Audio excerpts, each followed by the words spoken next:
He's been endorsed. Give my friend Jeff Jackson.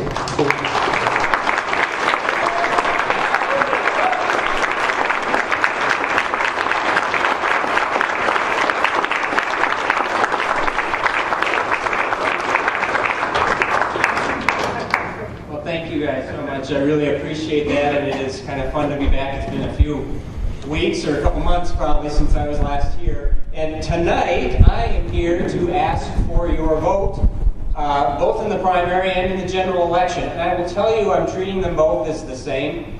I got the endorsement 5-6 weeks ago down in Rochester. We didn't leave that convention to launch a primary battle against 3 other Republicans.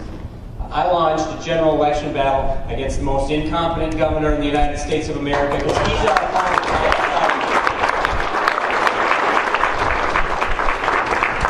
And he makes it so easy. And you know why it makes it easy? Well, we get a new headline every week that makes it easy, but also Minnesotans now know what to expect from Mark Dayton, because we've had 3.5 years. And what have we gotten?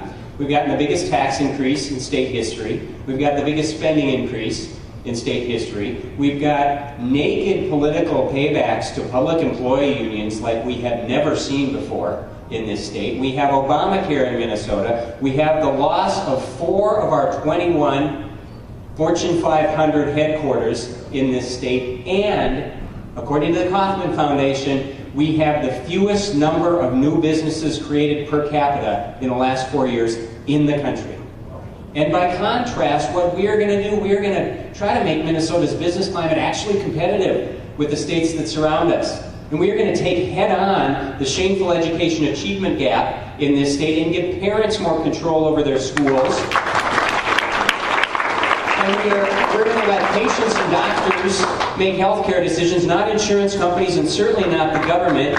And we are going to stop taking more and more and more money from people to feed government's insatiable appetite. And instead, we're going to try to unleash the creative and innovative power of individuals and of entrepreneurs to grow the economy, to make us all more prosperous. And I will tell you, that message is really resonating with people around the state. I've been traveling a lot, and not just with Republicans, with independents, and with people who haven't been with us as Republicans in elections recently. And I can give you a whole bunch of examples of places that I have gone in the last 5-6 weeks to kind of reach out to new groups. But my favorite is the Juneteenth Festival in North Minneapolis. It's an African-American celebration that they have every year. And I spent an afternoon there with a few people. And Al Franken was there, Keith Ellison was there, Mark Dayton's running mate was there, and I think every DFL legislator from Minneapolis was there, and I was there. And I will tell you, a couple of those politicians were this close to a brain aneurysm because I was there. Because I didn't belong there in their minds. We shouldn't have the gall to go and try to horn in on quote-unquote their folks. And I can't tell you how many people came up to me and said, you know, don't tell anyone I said this, but we're kind of tired of them taking us for granted. Thanks for showing up. And are we going to go into North Minneapolis and win? No, of course not. But maybe we get that extra 1% there, and that extra 0.5% over here, and that extra 2% there. That's how we're actually going to win the race. And I will tell you, I am going to take the fight to Mark Dayton everywhere in the state of Minnesota with everything I got, every minute of every day of every month until Election Day. And because of that, we are going to win this thing in November, and they're not even going to know what hit them. And I would love your support. So thank you all very, very much for being here today.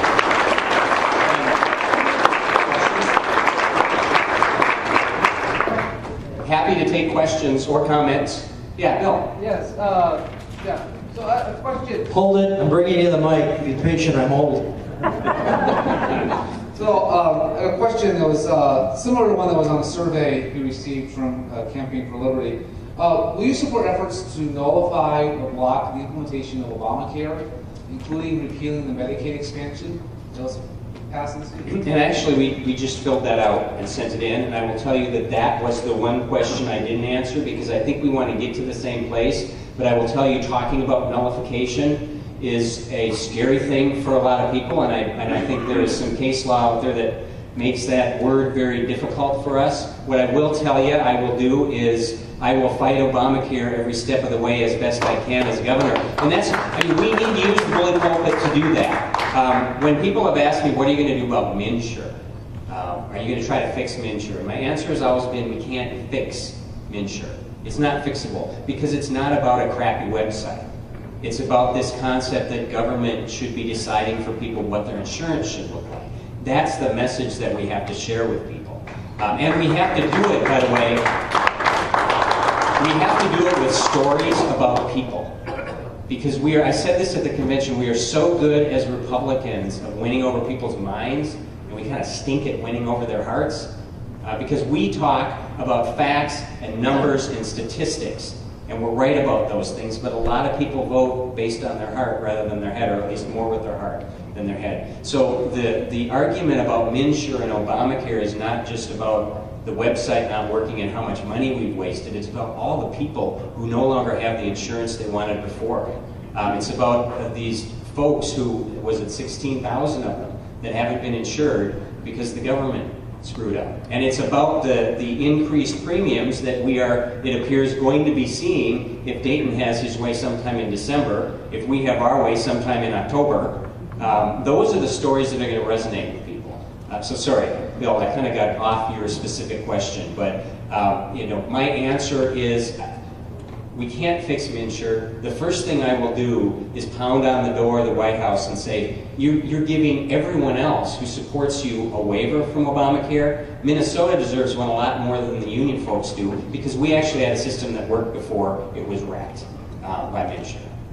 I know Bill's dying to ask you, is it short? Yeah. Okay, and you got to keep your answer short. We got 30 people want to talk. Okay. Just a very specific follow-up. So, but the specific question about repealing the expansion of Medicaid, that's something that the state of Minnesota could do. Right, right. And if I had been governor, I would not have supported that. I would have joined the other Republican governors in the country, whether we'd actually turn that around. I don't know that you can do that overnight. That's something, you know, would probably take some time because it's going to cause a lot of problems for people, but I'd certainly, I would consider that, Bill. As I go over here, I want to tell you, I got a call on Monday with a couple who were moving, and they tried to call in and make a change, or go on the computer and make a change of address. MNsure is incapable of making changes online. They do it on an Excel spreadsheet. The minute they put that Excel spreadsheet online, it becomes an easy target for hackers. Give you an idea of the dark ages of with MNsure. Jeff, good to see you here. Medtronic started by a gentleman from Vermont in northeast Minneapolis. Now, just now recently announced that they're going to be moving to Dublin Island through a tax inversion and reversal system and so on and so forth. This state needs business growth. That's the only thing that produces employment. What are you going to do as far as the tax laws, the regulations, the nitpicking regulations that come down to put a burden on business that they can't expand? I would say there are four things we need to do to become more competitive. The top of the list is tax reform, and it's not tweaking things here or there. It's not cutting this one and raising that one. It's about becoming competitive with especially the other states in the U.S. That means lower and simpler taxes. I'd start with the corporate tax. I don't think we should even have it in the state. The income tax, that new income tax rate is what's killing a lot of the smaller companies in the state. Regulation reform, we talk about this, Democrats talk about it, Republicans talk about it, and every few years we go in and eliminate a bunch of unnecessary regulations, just as they did in the silly session this year. The problem is we eliminate a few and we create just as many at the back end. We need to start eliminating them and not making more. Number 3 is tort reform, something I worked on quite a bit when I was in the legislature, where I was there. And then for me, and this is a little different, but it is an important part, I think, of how you create a healthy business economy. The government needs to stop picking winners and losers and deciding, we want this company to move to Minnesota, so we're going to give them something that no one else gets. So that's kind of where I would be going. This is related to Obamacare right here. Thank you. Somebody showed me what I think was the form to fill out to get on the MNsure thing, and I believe within the application, you basically, as a parent, waived your rights to your children's information. that, but that's outrageous if that's the case. But I have not heard that before, but it wouldn't shock me if that's something that they're trying to do. I mean, we're seeing that at all levels now, where parents' rights to know what's going on in their kids' lives seems to be taken away by the government. So that's wrong, though, if it is the case. I'll be here next. Hi, Jeff. I'm excited about your campaign, and I look forward to seeing you in the governor's office after November 4th. But one thing, I felt in 2010 we kind of gave the governor a free pass to get elected, and we didn't take the offense to him. And I would like to know, first of all, how we do that. How do we take the message to the voters of Minnesota and take a message that says, hey, he only won with like 43.5% last time. Let's make sure that that message gets out that he's not a governor of majority rule here in this state. And last time it just didn't seem like we put an offensive effort in on our side. And I would like to find out how you intend to do that this time around. I know you have a kind of a bulldog attitude, but what's the message you want to share the most? Yeah, I talked about that in my convention speech, how I thought we really needed two things in our candidate. Well, we need three things in our candidate to win. Number one, we needed somebody who had a history of going out and getting independent votes. But another thing that we have to do, along with painting a positive vision, we have to have a candidate who's willing to actually go after Mark Dayton, because no one else is going to do it for us. We can't assume that we're going to have an alliance for a better Minnesota on the right to do that for us. If they do, fine. But we have to have a candidate who's both willing and able to do that. And by able, I mean able to do it in a way that doesn't come across as mean or nasty or angry, because mean, nasty, angry Republicans just don't do very well in statewide elections in Minnesota. So you've got to be able to do it with a little bit of a sense of humor. And you'll be seeing a lot of that from our campaign. Our first commercial should be going up in the next week or two. We actually have another one in the works that is hard-hitting, but nonetheless shows some personality to it, so it doesn't come across as very nasty. And, there's the tough part about going after Mark Dayton, and I'm honest about this, is deciding which issues you're going to go after. Because honestly, there are probably 8 or 10 different things we could go after, and you don't want to do that. You want to pick 2 or 3. As I have talked to independents around the state who voted for Mark Dayton last time, they are very open to an alternative. They're not saying, we hate Mark Dayton, we'll vote for anybody you put up. But they are saying, he's not what we expected, and if you put somebody up that we're comfortable with, we don't dislike, we'll vote for them. So we got to go after him, but we got to do it in a way that it doesn't come across as too nasty, and I will. Stephen Moore, the economist editor for the Wall Street Journal, was here recently. He said, if you don't have right to work, and if you don't have tax laws that a corporate executive is willing to subject himself to, you're not on the list. So in that regard, is there any way, I know we're talking about taxes, everybody wants to do something about that. What about the right to work? Is there any chance that anything like that could come through? Well, I support right to work, and I've never shied away from that. Honestly, we will have a DFL Senate because they're not up for election. So the chance of that happening is almost nil. And so what I think the job of a Republican governor, or at least what I would see my job, is to start preparing for that conversation. Because one thing that Scott Walker has said, he accomplished some good things. And I get in trouble for saying that. But he accomplished some good things. But one thing he has said is, with respect to right to work and some of the union changes, I would do that differently. I wouldn't do it so quickly, and I'd try to have that conversation with the people of Wisconsin so it didn't appear to be such an anti-union thing, but more a pro-employee and pro-taxpayer thing. Because that's what right to work is. It's pro-employee. It's not anti-union. And it's certainly pro-taxpayer when you're talking about public sector unions. So I would work towards that, but the nice thing is you'd likely have 2 years to talk about it and prepare for what's going to happen in the second biennium. Over here on your right. Way over here on your right. Yep, that right. Thank you. I'm from Brooklyn Center, so thank you for coming to the 5th CD. Norm Coleman avoided us back in 2008, and he could have used a couple hundred more votes. A good way to appeal to libertarians and to liberals, if you talked more opposition to corporate welfare, and if you mentioned things like reduction in license tab fees and lowering the gas tax, a little more like that. Yeah, absolutely. And you know, when I talk, maybe a better way to put it than what I said about picking winners and losers is that is kind of the argument about corporate welfare. And Republicans get tagged with that just as bad as Democrats, maybe in some cases worse. And maybe we deserve that sometimes. I just don't think that's not pro-market. And it's not pro-business. It's pro-one business at the expense of the other 99.8% of the businesses. So, amen, I agree. I would like one of the guys under 30 to ask Jeff a question from a millennial standpoint. Where anybody under 30? Okay, here we go. Would you support constitutional carry if it came up to your desk? I would. Yes. Going back to the corner here. You guys got to get a younger person at this table with you. One of the things that I've been in the Republican Party a long time, but one of the things that frosts me is that they always talk about the big tent.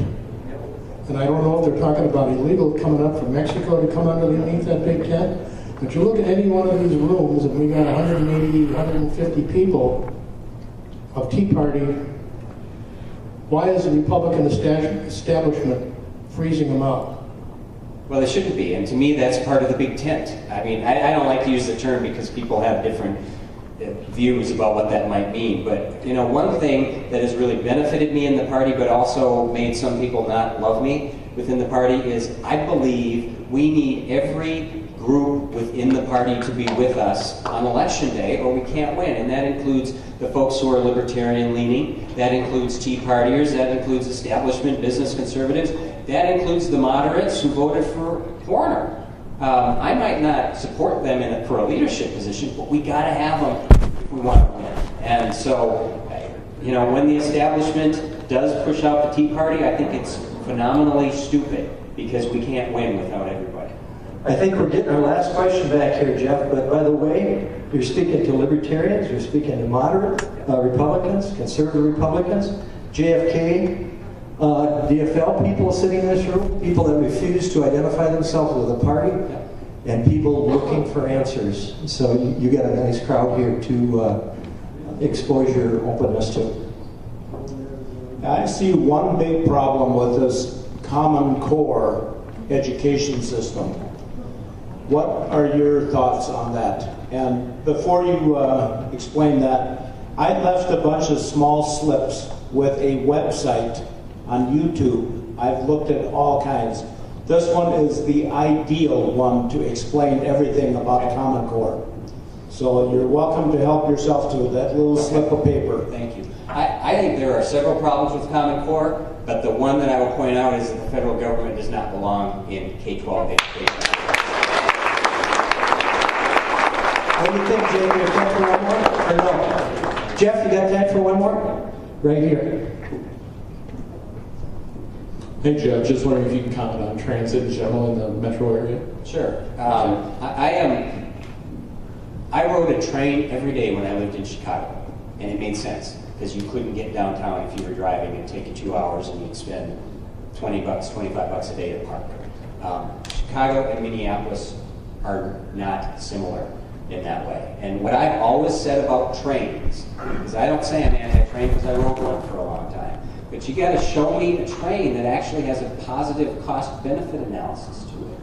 One that's actually going to relieve congestion, and in comparison to how much it costs, it makes sense. No one's been able to show me one of those yet. The Southwest certainly doesn't fit that category.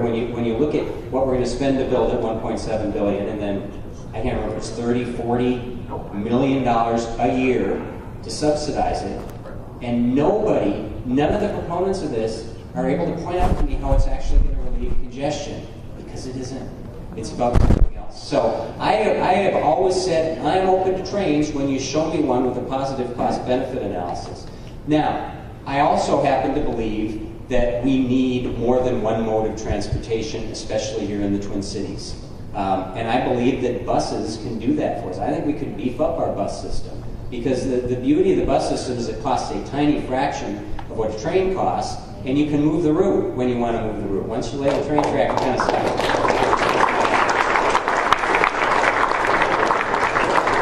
Give him a big hand. Hey, can I add one thing? Yeah, absolutely. We've got some signs. If you want to take one or two and put them up, we would love it prior to the primary, and I would love your support and vote. Thank you very much.